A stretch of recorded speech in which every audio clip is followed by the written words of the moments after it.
A difficult economic period and is going to need $100 billion to effect its turnaround. That's the foreign investment amount President Cyril Ramaphosa hopes to raise in the next 5 years. He said this last night at the OR Tambo airport on his departure to the Commonwealth Heads of State meeting taking place in London, of course, starting this coming Thursday.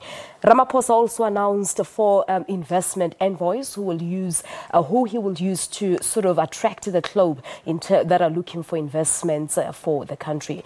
The 4 are former Finance Minister Trevor Manuel, former Deputy Finance Minister Mcebisi Jonas, Jaco, Maree and Phumzile Langeni. Their work will be coordinated by Trudy Makhaya, who has been appointed economic advisor to the president. Khaya Sithole is an accountant, activist and an analyst, and he joins us now in our studios in Johannesburg to talk to us about this announcement. Khaya, good morning to you. Thank you so much for coming through. Morning. There's really no doubt that these are heavyweights, people, coming on board with expertise and experience. Yeah, so these are business heavyweights. They've got a lot of experience in running very large businesses locally and you could perhaps say abroad. So you get the impression that he wanted people who are going to have that broad appeal to a much bigger investment audience throughout the world. So he wants them to go out there and actually then motivate to people why they should be investing in the country. So when it comes to how he's sort of structured the delegation, he couldn't have done much better than this. All right, but some people are of the view that this is sort of a duplication of the capabilities that already exist within the system.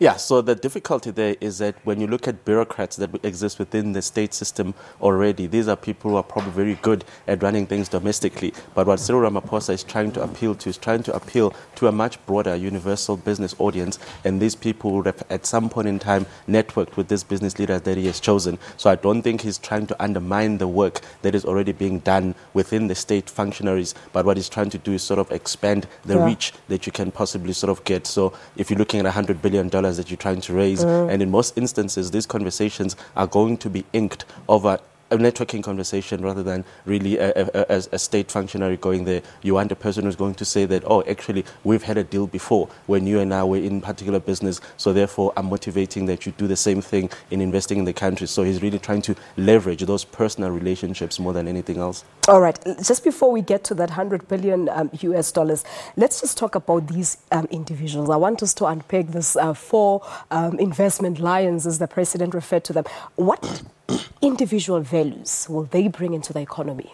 I think for them, you'd sort of think of them as people who are known for their credibility and their integrity. So they've got a lot of credibility within the business environment, given their previous roles that they've occupied. So if you look at someone like Trevor Manuel, he obviously was a finance minister at a time when the economy was performing marginally better than what it did over the past 10 years. So of course, people know exactly what it is that he's capable of. And remember, he then ventured off into the private sector. He chairs a couple of listed companies. So even within the private sector space, he seems to have been able to navigate his way through. So of course, he becomes the leading champion of this particular group, so people know exactly what he's done in the private and the public sector, and they trust him with the things that he's going to be offering out there. So I do think that he is a very good appointment then. And then you also have the former Deputy Finance Minister, Mcebisi Jonas, who is probably very well versed in really how the nuances of government financing ought to work. So when people perhaps put forward the idea of public-private partnerships, he's able to explain exactly what the current policy framework is and what it is that can and cannot be done. So I do think that he's sort of been put there on the team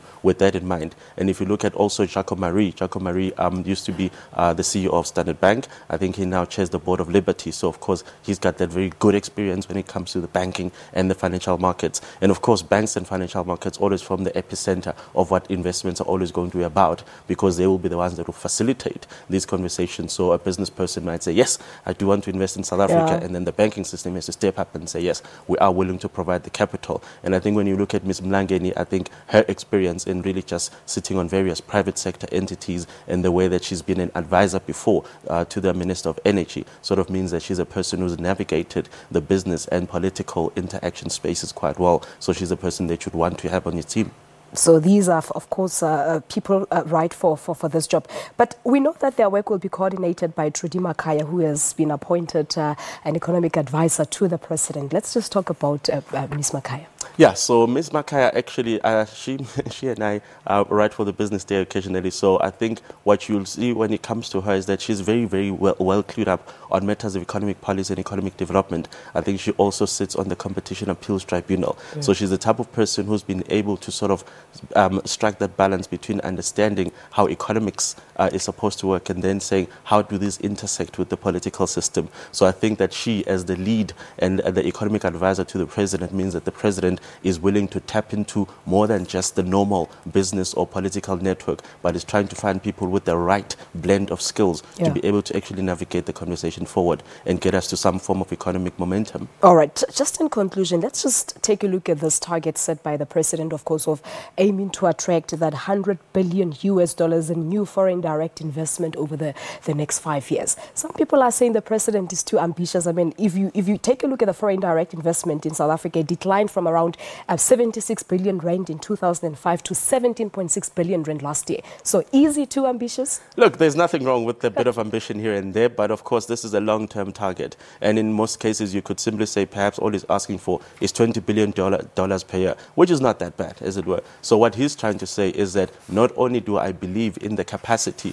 of this country for people to come and invest in, the scope is so large that even $100 billion is not something that is impossible for people to invest in the economy. So whether he actually materializes or whether we get close to $100 billion US dollars is a secondary matter. But what he's trying to do out there is give the impression and the perception that actually there is so much space, there is so much latitude within this economy for investment to come in. There's nothing wrong with us saying that we want 1.2 trillion rand to flow into this economy within the next 5 years. All right. No, we're still waiting for South Africa, of course, to finalize its participation in the African Continental Free Trade and, of course, that investment conference that the president talked about that's supposed to take place in August or September. Let's wait and see how everything plays out. Khaya, thank you so much for coming through.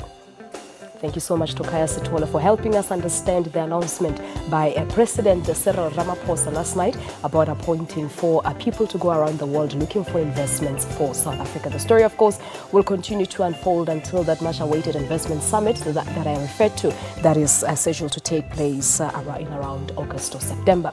All right, we're taking a quick break here on Morning Live. There's still so much more to come. Don't go away.